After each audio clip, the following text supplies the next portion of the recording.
Putin has not budged one fraction of a nanometer on what he calls his core demands and the root causes of the war. It's hard to see how all of this noise and all of this coverage and all of this excitement and movement has achieved anything other than giving Putin more time to continue waging war on Ukraine, which he did before the meeting with Trump, during the meeting with Trump, and after the meeting with Trump. Since Russia launched its full-scale invasion of Ukraine 3.5 years ago, both sides have suffered catastrophic losses. More than 1 million Russian soldiers killed or injured, and on the Ukrainian side, nearly 400,000. Both sides seem to agree on nothing except for one thing. Whoever has the support of American President Donald Trump has the best chance at stopping this war on their terms. Today, international and political editor Peter Hartcher on whose side Trump is on now, after 2 crucial meetings held separately with Vladimir Putin and Volodymyr Zelensky over the last week.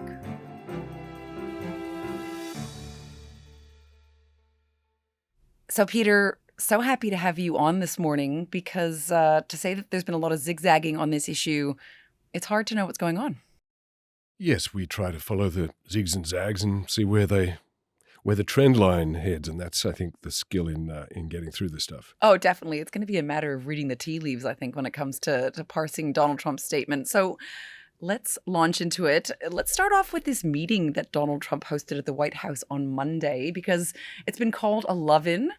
So who was there and what was discussed or settled upon, if anything?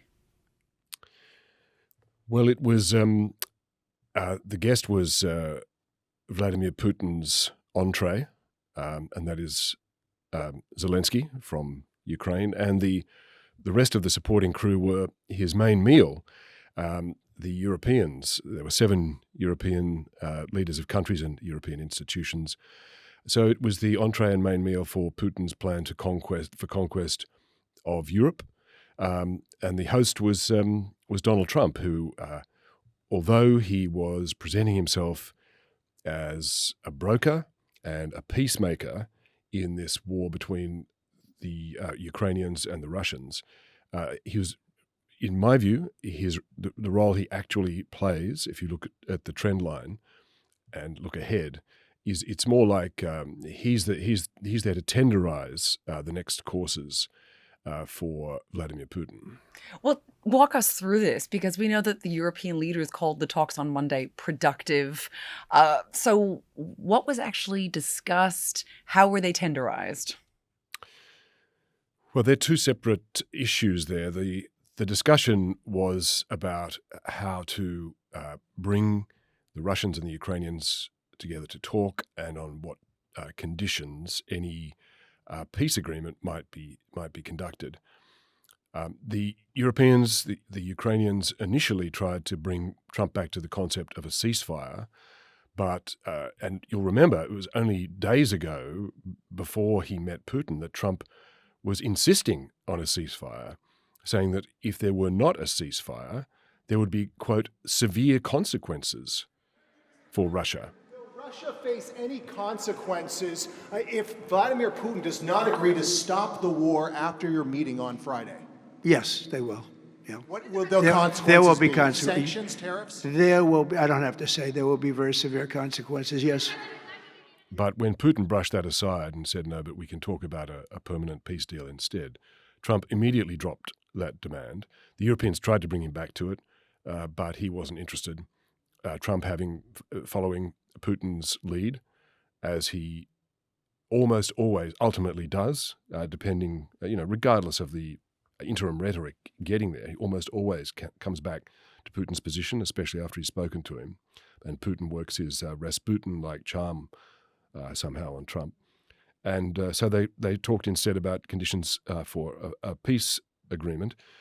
The new element, and that got all the media coverage very excited, was Trump saying he might be prepared to get involved in some sort of peace security arrangement.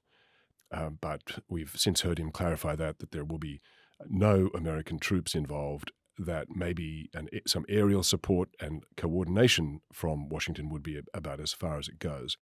Mr. President, what kind of assurances do you feel like you have that going forward and, past this Trump administration, it won't be American boots on the ground defending that border? Well, you have my assurance. I'm president, and I'm just trying to stop people from being killed, Charlie. Look, they're losing. But Samantha, can I just point out that none of this has anything to do with the preconditions that Vladimir Putin has set and that has been glibly overlooked in almost all of the coverage. Putin has not budged one fraction of a nanometer on what he calls his core demands and the root causes of the war. There is absolutely no indication that Putin will agree to any terms other than the initial ones that he set out and that he keeps calling the root causes. And they are, Zelensky must leave, must be thrown out of office. Russia takes all of the land and is entitled to all of the claims that it's made. That Ukraine must denazify. That Ukraine must be prevented forever from entering NATO or the EU. And he's not budged on any of those. And in fact, there was a lot of excitement. Oh, he's going to meet Zelensky and they can have Trump said Zelensky and Putin will meet and then I can meet with the two of them. We can have a trilateral. Well, Putin hasn't even agreed to the first step there. So it's hard to see how all of this noise and all of this coverage and all of this excitement and movement has achieved anything other than giving Putin more time to continue waging war on Ukraine, which he did before the meeting with Trump, during the meeting with Trump, and after the meeting with Trump. Okay, so I want to walk through, many of the points that you've just sort of touched on. But first, can you just clarify for us? So we know that Putin, as you've just mentioned, all of his demands, he hasn't budged on any of them throughout this entire 3.5 years. So tell us, what about Zelensky's position? Do we know what his latest demands are? Well, Zelensky has agreed months ago. He agreed to Trump's demand for a ceasefire. He said, yes, Ukraine agrees to an immediate ceasefire. And Trump was trying to bring Putin to that same position as recently as the day before he sat down with Putin in Alaska, where he repeated to reporters on Air Force One, he said, there will be a ceasefire. But I want to see a ceasefire rapidly. I don't know if it's going to be today, but I'm not going to be happy if it's not today. Everyone said it can't be today, but I'm just saying I want the killing to stop. So Zelensky agreed to that immediately. Putin has yet to agree to it. Zelensky's other terms, he's indicated that he can be flexible, but he has insisted throughout that he will not agree to the surrender of any Ukrainian territory. And let's get into this, because we know that a crux of much of the discussion over the last week or so has been that Vladimir Putin has asserted that he wants the Donbas region. And one of his demands, I believe, is that he wants parts of the Donbas region that aren't even currently occupied by Russian troops. So can you walk us through why this region is such a strategically important area and why there's so much fighting over it? Well, if he gets the Donbas, as he's insisting he wants, in a so-called land swap, which the Ukrainians have shown no interest in, by the way. As I just said, Zelensky's insisting he won't surrender any territory or recognize any Russian advances on his territory. Sorry to already interrupt there, Peter, but of course we also know that's even against the Ukrainian constitution. I mean, he isn't even able to, according to the Ukrainian constitution, agree to any giving away of any land, right? That's right. The constitution won't allow him, the politics won't allow him after so many Ukrainians have died and sacrificed. So it's a bit of a fantasy. From Putin's side of it, though, it's entirely reasonable because, remember, Putin doesn't even recognize that Ukraine is a legitimate state or that Zelensky is the legitimate leader, keeps calling him a Nazi. This is despite the fact that in 1994, in the Budapest Memorandum, Moscow signed an international peace treaty together with the US, UK, France, not only recognizing Ukraine, but in exchange for Ukraine surrendering its nuclear weapons, giving guarantees about Ukrainian sovereignty and now just violating them at will. The critical point about the Donbas claim from Putin's side is that if he can take all of the Donbas, it puts him beyond the current Ukrainian fortifications and cities that prevent Putin from making any further advances, and then gives him, if he's allowed that, which Zelensky almost certainly would never agree to, and as you say, couldn't, would allow Moscow's troops an easy run towards the rest of the country advancing on Kyiv. So it's a pretty cheeky demand, but all of this is just in the realm of the hypothetical that everybody has overlooked in the excitement, the colour and movement of the last week, all these leaders moving and logistics, which is great television. It's great pictures, but the underlying fundamental point here is that Putin's demands haven't changed. As long as they don't change, there can be no peace. So do you think that the main takeaway then from the last two very crucial meetings, just to remind listeners, Trump, of course, met with Putin in Alaska on Friday, and then subsequent to that, Trump met with Zelensky and a number of European leaders on Monday. So is the upshot that really this has just bought Putin more time to continue the war? That is precisely the upshot. That is the only outcome that we've actually seen. The only outcome that has resulted from all of this positioning, all this noise, all these tweets on Truth Social, all of the pictures, is that days go by. More days are going by now. And Trump had said, next couple of weeks, Zelensky will meet Putin, and then maybe after that, I'll meet together with them. Each of these weeks ticks by. Putin feels that the war is on his terms, he's winning, and it suits him just to play Trump along, which he does magnificently. Well, I guess before we go further, let's get into this, which is how badly does Ukraine need support right now? Because we know that Ukraine had celebrated some significant military wins, prior to now, but it really is on the back foot militarily, right, compared to Russia? Well, it is on the defensive. It is trying to hold Russia back. Russia does make advances, but I'd point out that the Russian advances are incremental and at great cost. It's costing them more than 100 casualties, dead and wounded troops per kilometre. It's very slow. The Ukrainians put up a dogged fight. And both sides, I'd also point out, their systems are under enormous pressure. The Ukrainians are running short of men, and they've got, what would in an earlier century have been called press gangs, grabbing eligible aged men off the streets and stuffing them in vans and dragging them off to fight. But the Russians are doing the same. Both sides are running out of eligible fighting aged men. The Russians at least have a better industrial system to provide munitions, artillery shells, and all of the munitions of war than the Ukrainians do. And the Ukrainians are still heavily dependent on the Europeans.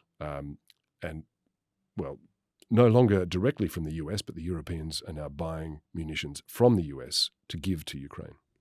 Well, let's get into this issue of munitions, because I know that, you've walked us through how all of the color and movement of these, they were meant to be monumental meetings between Trump and Zelensky and then Putin over the last couple of weeks. They haven't amounted to much, if anything, except for, of course, giving Putin more time to continue this war. But you did write about, I think, a significant shift on Zelensky's side in terms of how he's trying to get Trump on side in his meeting at the White House on Monday. So tell us about how Zelensky is bringing money to the table, or offering to, in a way to sway Trump to his side, and whether it might be effective.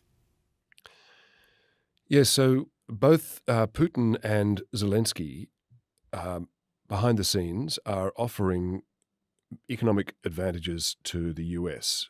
Both sides keen to keep or get US support. So we know from, on Zelensky's part, we know from reporting that he circulated documents to the Americans and the other Europeans to make an offer that he would buy, that Ukraine would be prepared to buy up to $100 billion worth of arms and munitions. So air defense systems, all sorts of things that Ukraine needs, and that these would be all US-sourced systems, weapons and munitions, so that would give the US an incentive to lean towards his concerns in peace talks. That's or pre-peace talks. That's his angle, with the Europeans paying for them. Well, which would be a pretty sweet deal if you could do that. wouldn't it? And that is exactly what the Europeans are doing, since Trump no longer will sell them, will give them anything, either cash or military supplies. From Putin's side, his angle is to do business and to offer large investments to the US. Trump himself waxed lyrical about, after the Alaska meeting that he had with Putin, he said, "We've got some great Russian business representatives here. They're keen to do business with the US. We are the hottest country in the world right now." I can't believe I'm saying these things and quoting a US president. He talks like a 14-year-old. Some tremendous Russian business representatives here, and I think everybody wants to deal with us. We've become the hottest country anywhere in the world in a very short period of time, and we look forward to that. We look forward to dealing. We're going to try and get this over with. We really made over with, apparently referring to peace talks. Let's get this peace thing, out of the way so we can get on to business. And Putin had the head of the Sovereign Wealth Fund of Russia in the room, meeting Trump, offering deals, offering investments. And it does seem that Trump is quite keen and quite excited to do these business deals with Russia. Now, this is a big change, I just should point out here, Samantha, because until now, for the last 3 years, Russia, Putin, it's been a pariah. Putin is subject to an International Criminal Court arrest warrant. No European, no Western leader has met him. An American president hasn't met him for 4 years. What Trump did was to bring him in from the cold. Trump invited him to US soil, Alaska, had this summit, literally rolled out the red carpet for him, swooned over him, and then is enthusing over these business deals with a country which has been subject to pretty serious US sanctions for 3 years now. So this is a transformation in Trump's position, in normalizing relations with what has been a pariah state, the aggressor in this war. And I think this helps explain why Putin looks so smug in a lot of those pictures from his meetings with Trump. And Putin hasn't had to change his demands in any way, shape or form whatsoever, except to come to a meeting, which is a celebration of him and a reintroduction of him to the civilized world. So you can see why this works for Putin. It's hard to see how it works for Zelensky, or in fact, the European nations whom Putin is threatening to invade once he's finished with Ukraine. I mean, I do want to discuss with you the optics of both of these meetings that Trump had, because even though it seems like the upshot is that there's no progress towards peace, or definitely no progress towards a ceasefire.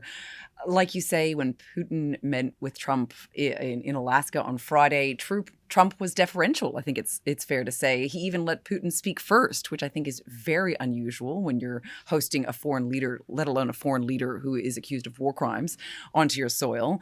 And then when Trump hosted Zelensky in the White House, it was really jovial. It was almost backslapping. There was compliments for Zelensky about how good he looked in his suit. First of all, Mr.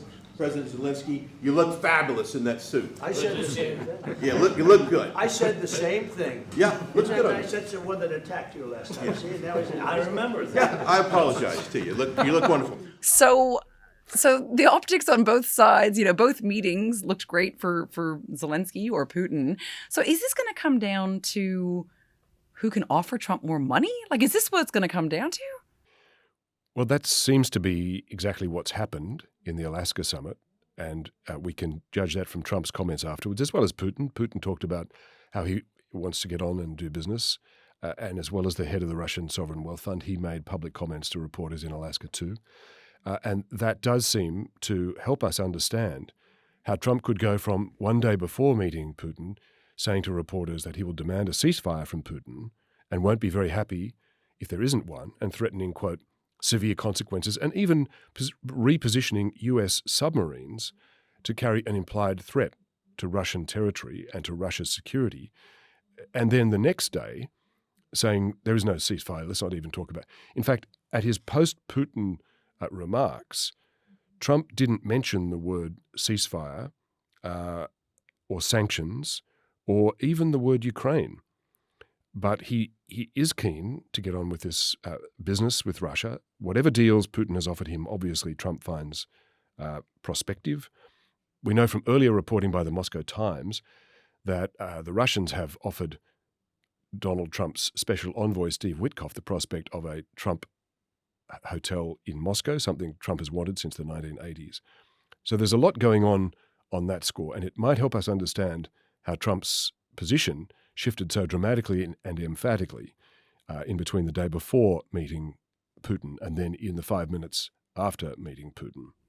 And I do want to ask you about the input, I guess, of European leaders in these negotiations, because Zelensky very notably had a posse with him at the White House on Monday, which, of course, was in very stark contrast to when he last appeared with Trump at the White House in February, which we all remember was absolutely humiliating for him. And he was browbeaten by Trump and J.D. Vance at the time. So could this support of European allies for Zelensky, could this sway Trump at all, or is it likely to come to nothing? Well, they were there to protect Zelensky, of course, from getting another monstering at the hands of Trump that we saw in February in the Oval Office. And they were there partly to protect Ukraine because they want Ukraine to survive this war intact and sovereign, because it's the buffer between Russia and them. But they're also there because they know they themselves are under threat. This is clear from everything Putin has said over the years. Just every one of his pronouncements talks about how he's going to continue further into Europe. In fact, in a very mischievous act of trolling that occurred in Alaska, the Russian Foreign Secretary Lavrov turned up wearing a sweatshirt with CCCP on it, which is the acronym for the Soviet Union.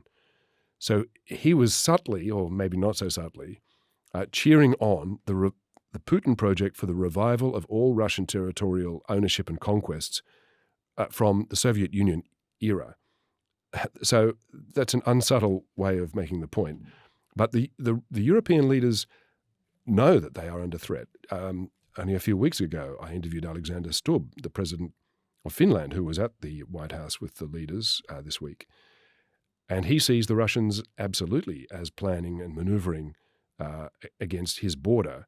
And they are all living in fear of Russian aggression. So they were there to protect Ukraine, but also there to protect their own security futures, they hope.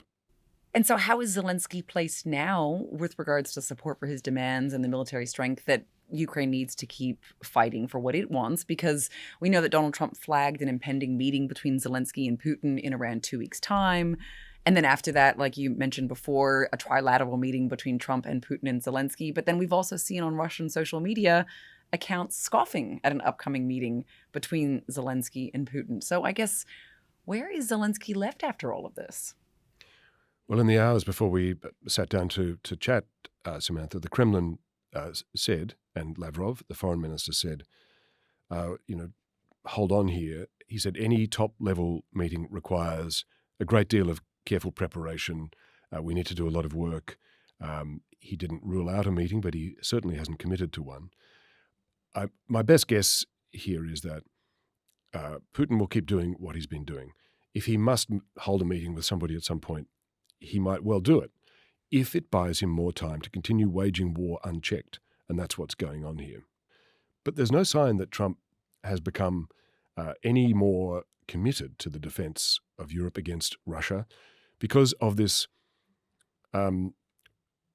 peculiar, mysterious, and yet real hold that Vladimir Putin seems to have over Trump. Nobody seems to have, as you said at the very outset, there are zigs and zags, but ultimately Putin does as he pleases, and Trump supports him. That's ultimately what happens in that relationship. And the Europeans, the Ukrainians, are very much a second-tier interest. And when those two clash, the Russian and the Russian in Trump's court prevail. Well, thank you so much, Peter, for your time. Well, I hate to be the witch at the christening here when there are so many excited people, but if you look below the theatrics, I think the ultimate realities here are unfortunately pretty stark.